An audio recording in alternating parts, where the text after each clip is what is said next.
একটা মেয়ে তার বাবার কাছে গিয়ে অভিযোগ করছে তার জীবনটা খুব কঠিন হয়ে যাচ্ছিল। সে আর লড়াই করতে পারছে না। একটা সমস্যা যেতে না যেতেই আরেকটা সমস্যা চলে আসছে। তার বাবা ছিলেন একজন রাঁধুনি, মানে পেশায় ছিলেন একজন রাঁধুনি। তো তার বাবা চিন্তা করে তার মেয়েকে রান্নাঘরে নিয়ে গেলেন এবং রান্নাঘরে নিয়ে যাওয়ার পর তার বাবা ৩ টা হাঁড়ি নিলেন। একটা হাঁড়ির ভিতর মানে প্রত্যেকটা হাঁড়ির ভিতর পানি দিলেন। পানি দেওয়ার পর একটা হাঁড়িতে আলু দিলেন, একটা হাঁড়িতে ডিম দিলেন, একটা হাঁড়ির ভিতর কফির দানা দিলেন, মানে কফির দানা দিলেন আরকি। তারপর এগুলো উনুনে বসাইলেন। বসানোর পর ২০ মিনিট তাপ দিলেন।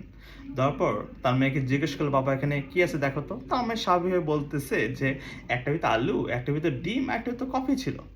তো তখন বাবা বললেন যে দেখো মা, এখানে আলুটাকে ২০ মিনিট তাপ দেওয়ার পর আলুটা কি হয়েছে, আলু কিন্তু শক্ত ছিল, সেটা কিন্তু ভেতর থেকে নরম হয়ে গেছে।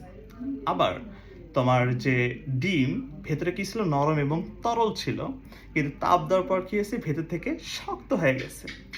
আবার ধরো এখানে যে কফির দানা, সে কিন্তু কোনো পরিবর্তন না হয়ে সে পুরো পানিটাকে কিন্তু নিজের মতো করে তার চারিদিক ছড়ায় পড়লো, তাকে রং এবং তার সুগন্ধি ছড়ায় পড়ে পুরোটা কিন্তু কফির একটা ফ্লেভার নিয়ে আসছে। তো আমাদের মানুষের জীবনটাও এরকম। তোমার পরিস্থিতি যেমনই হোক না কেন, পরিস্থিতি তোমার যেমনই হোক না কেন, কখনোই তোমার আলুর মতো নরম হওয়া যাবে না।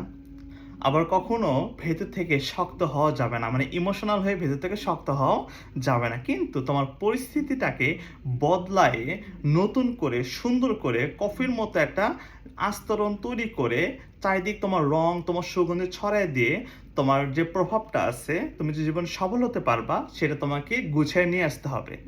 আমাদের জীবনে পরিস্থিতি আমাদের যেমনই হোক না কেন, আমাদের কোনোভাবেই নিজেকে থামানো যাবে না। আমাদের সেই পরিস্থিতিটাকে গুছিয়ে নিয়ে আসতে হবে, আমরা যাতে সেটা মোকাবেলা করে আমরা নতুন করে সুন্দর করে আমাদের জীবনটা গুছিয়ে নিয়ে আসতে পারি। এটাই ছিল এই গল্পের সারাংশ। ধন্যবাদ সবাইকে।